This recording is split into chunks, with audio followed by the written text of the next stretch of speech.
L'invité du jour, animé par Aurélie Véron. L'invité du jour sur Espoir FM aujourd'hui, c'est Maxime Fontenot. Il est bénévole au basket Pujol. Nous enregistrons cette interview à l'occasion de la nuit du handicap le samedi 14 juin. Maxime Fontenot, bonjour. Bonjour. Alors, vous êtes bénévole donc au basket Pujol. Donc, dans un premier temps, est-ce que vous pouvez nous présenter ce club ?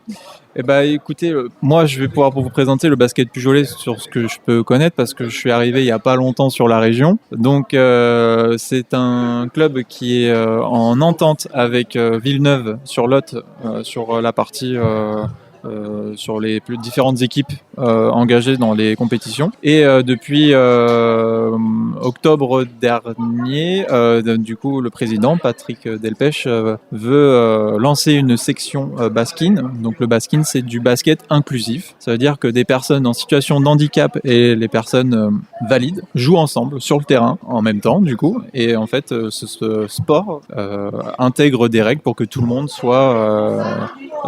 retrouve, puisse avoir la même importance sur le terrain, qu'il n'y en a pas un qui, comme je suis moi, valide, j'ai plus de responsabilités. Non, les règles sont faites pour que tout le monde soit sur le même pied d'égalité. D'accord. Et donc c'est pour ça que vous êtes présent à la nuit du handicap. Exactement. Cette année, c'était pour le présenter un petit peu. Exactement. C'est que là, on a pour objectif de lancer l'initiation le 5 juillet, le samedi 5 juillet. Donc on est venu ici pour commencer à faire de la prospection, de la publicité pour cet événement. Et voilà, avec l'objectif de lancer la section baskin en septembre prochain. Alors, cette pratique du basket bien particulière se fait toujours à 5 personnes sur le terrain. Alors, les règles sont les mêmes ? Les règles, elles sont adaptées.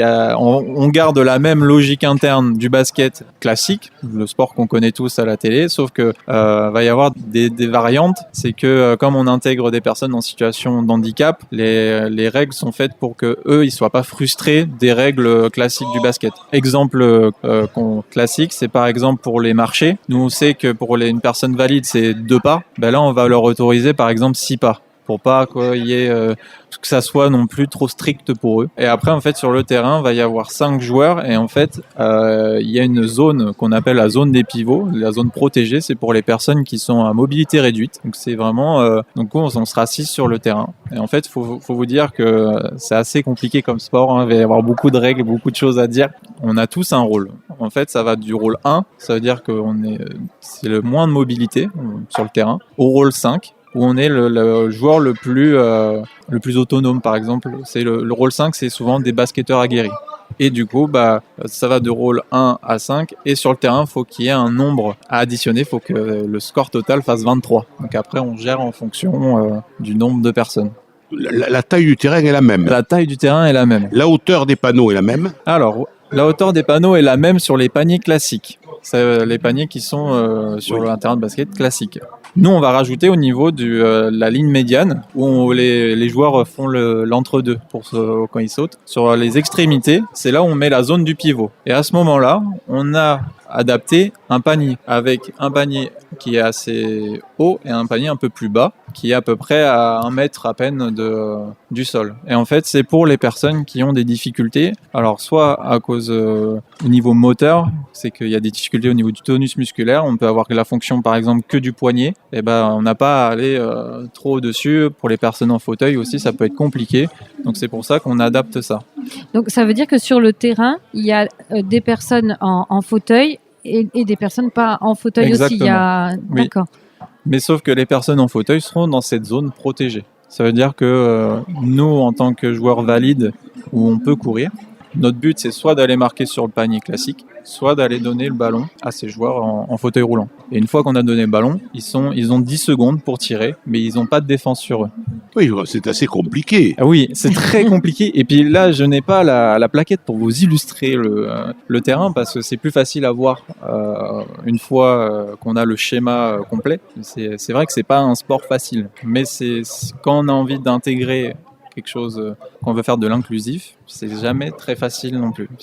Donc, vous allez ouvrir donc à partir du mois de septembre cette section basket. Combien déjà d'inscrits avez-vous? Ça, je ne pourrais pas vous dire encore parce que il y a des inscrits au moins. Je pense, oui. L'initiation va faire que on va aussi ouvrir ça. Après, je sais que l'éducateur sportif qui travaille au club intervient auprès de d'IME du département. Donc, oui, vous avez Casseneuil comme IME. Oui, peut-être. Oui. Et du coup, ils seront intégrés aussi à ce projet. D'accord. Parce que c'est le public cible. C'est vrai que le grand intérêt et aussi la grande difficulté, c'est de prendre en compte tous les handicaps. Parce que vous l'avez dit, vous avez des handicaps qui sont plutôt cognitifs, mentaux. Oui. Vous avez des handicaps physiques. Et de pouvoir essayer de mélanger un petit peu tout, c'est complexe. Ben oui, c'est très très complexe. Et c'est pour ça que le basking, ça a mis du temps à se mettre en place. Ça a mis du temps à se mettre en place. Ça vient d'Italie. En France, on l'a depuis 2016. Et c'est vrai que nous, moi, j'ai eu l'expérience de le mettre en place sur Angers, d'où je suis originaire. Et ça nous a pris 3 bonnes années à avoir quelque chose de très stable, on va dire, sur la prise en charge. Et quels ont été les résultats, justement, à Angers, au final? Alors, la différence, c'est que je faisais partie d'une association de sport adapté. Donc, du coup, on avait déjà un public à déficience intellectuelle sur place.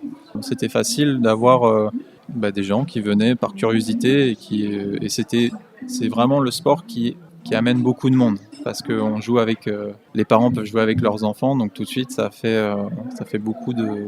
écho à plein de personnes. Et nous, on a eu plus de mal à trouver des personnes valides, par exemple, parce qu'on n'était pas un club de basket. Là, à mon avis, ce sera peut-être l'inverse. Je ne sais pas trop comment ça va se passer, mais il y a beaucoup de structures quand même ici sur le handicap. Et à voir. Après, on peut jamais savoir. Au fur et à mesure. Exactement. Et après, les résultats, ils sont très bons. Autre question. Des garçons et des filles vont pouvoir jouer ensemble. Exactement. Là aussi, c'est une particularité. C'est inclusion totale. Exactement. Alors, et puis il faut savoir que sur l'aspect, si on veut être dans les règles totales du basking, on est obligé d'avoir un rôle 4 ou un rôle 5 féminin pour faire un match. Donc on est obligé d'avoir des femmes aussi sur le terrain. Il existe des compétitions de ce basket? Oui, alors en Italie, c'est très développé, donc ils ont 150 clubs, je crois. Donc là, ils ont un championnat très très fourni. En France, du coup, on a la section des Pays de la Loire, avec Angers, et du coup là, on était à peu près 5 clubs, je dirais là, de tête, et on faisait comme du basket classique. On avait une poule et on faisait un match toutes les 2 semaines à peu près avec les clubs et avec un champion à la fin. Voilà. Après, j'ai pu me déplacer jusqu'à Luxembourg pour faire le tournoi européen aussi. Donc c'est assez, ça fédère beaucoup et au niveau de compétitif, il y a de quoi faire. C'est vraiment aussi très intéressant. Donc quel temps vous allez accorder justement à ce basking en semaine? Enfin, ça va être des entraînements. Est-ce que vous savez encore qu'est-ce qui va être proposé? Nous, pour l'instant, pour commencer, je pense que ça va être... on va voir aussi au niveau de la demande et du temps. Je ne sais pas trop comment c'est organisé au niveau du basket Pujolet, au niveau des créneaux de salle et tout ça. Donc, je ne vais pas me positionner là-dessus. Je sais qu'on en avait parlé à peu près de commencer sur une séance par mois, déjà, pour voir. Et puis... Et après, s'il y a de la demande, de toute façon, on va augmenter petit à petit. Tout à l'heure, on a reçu dans l'émission en direct Lola qui est en situation de handicap. Elle nous avait dit qu'elle avait bien aimé avec l'animation que vous proposez à l'occasion de la nuit du handicap. Ça a l'air d'être un sport qui va rapidement plaire. De toute façon, j'imagine que pour les personnes en situation de handicap, ce qui manque avant tout, c'est l'offre. Et eux, je crois qu'ils ont envie de découvrir aussi beaucoup de choses. Oui, puis le cas de Lola, ça rentre totalement dans le basking, ce que le basking propose et ce qu'il peut apporter aussi à ce public-là.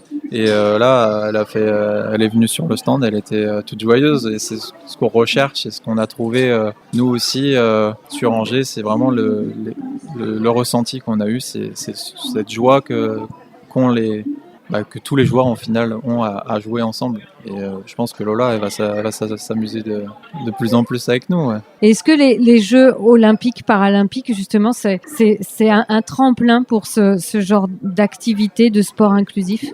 Oui, alors là, c'est assez compliqué parce que là, nous, on serait plus sur la partie sport adapté, et moins sur de l'handisport. Au JO, le basket...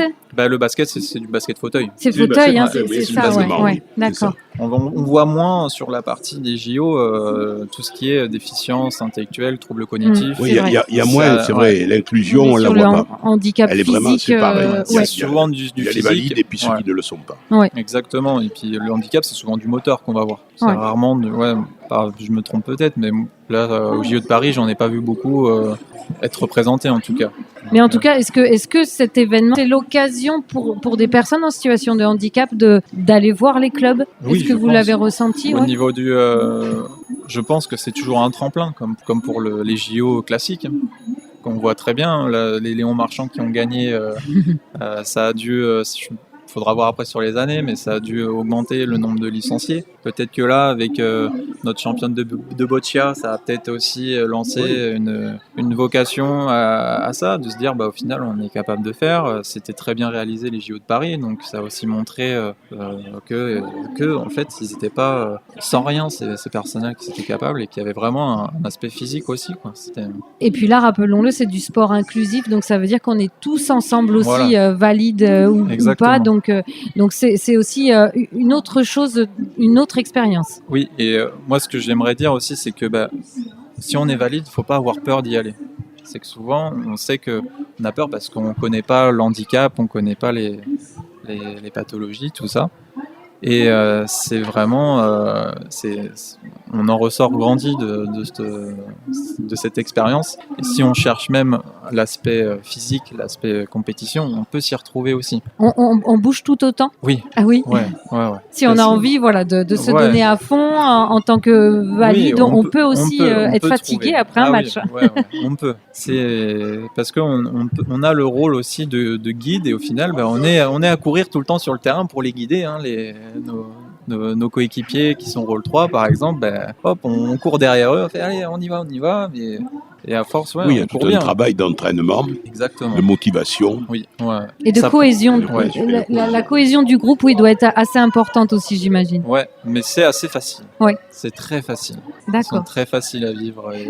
Donc on peut redonner avant de terminer les informations pratiques si on souhaite en savoir plus. Comment est-ce qu'on fait pour prendre contact avec le club basket Pujol? Alors il y a sur Facebook le site officiel du basket club Pujolet. Après je pense que vous pouvez appeler aussi directement sur le club. Et du coup, là, la grosse date à venir, c'est le 5 juillet. Le 5 juillet, où on va faire cette initiation plus la démonstration. Il va y avoir un club de Nantes qui va descendre avec ses joueurs. Du coup, on va proposer l'initiation. Et après, il y aura un match de gala pour que tout le monde se rende compte à peu près de ce que c'est vraiment le baskin à une intensité de joueurs aguerris. Donc ça se passe où le 5 juillet? C'est à la salle de basket de Pujol. D'accord. Qui se trouve où? Oh, la question. À Pujol. À Pujol. Je ne pourrais pas vous dire l'adresse comme ça. Voilà, donc on regarde sur les réseaux sociaux, on retrouvera toutes les informations, c'est bien ça. En tout cas, merci beaucoup. À vous. Maxime Fontenot, donc je le rappelle, vous êtes bénévole au basket Pujol et on a parlé du baskin. C'est bien ça, le baskin. Donc le sport de basket en version inclusive. Merci à vous. Merci à vous. C'était l'invité du jour, animé par Aurélie Véron.